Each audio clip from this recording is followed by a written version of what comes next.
Hello, I am Miriam, and this is my dating story. Two of my girlfriends and I decided to take a trip to Bali.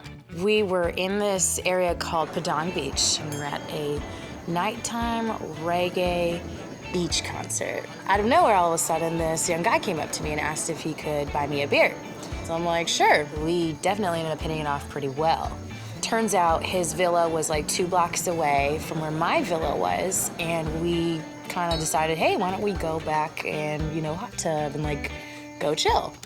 The two boys passed straight out on the floor amongst surfboards, dirty boxers, dirty clothes. Like, it just looked like a disgusting bachelor pad. Like, I kind of knew. And they all had like individual twin-sized beds, and one's like flopped out like on the floor like a snowman with his mouth open.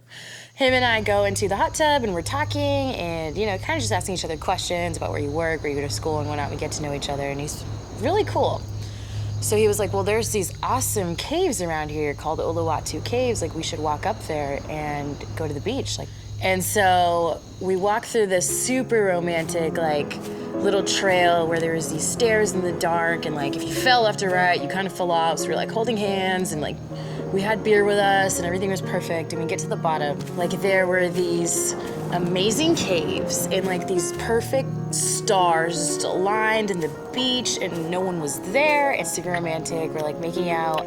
So he pops me down onto the sand in the beach, and as I'm lying down, I just feel this nausea, intestinals are just hey girl, nah. I pop up real quick and I'm like, I just need a, and there it goes. I call throwing up operaing, so I just operaed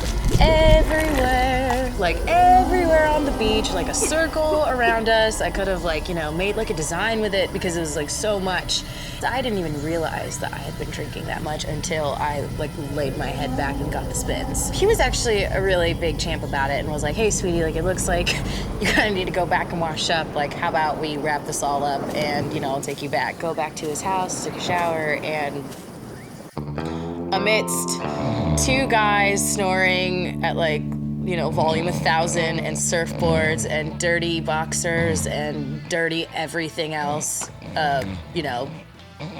everything occurred graciously. It was fine and it was good and everything was great.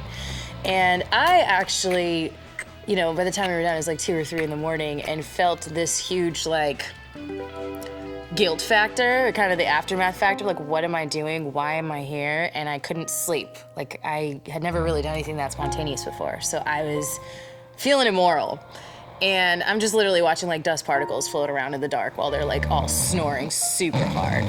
And I see the sun coming up.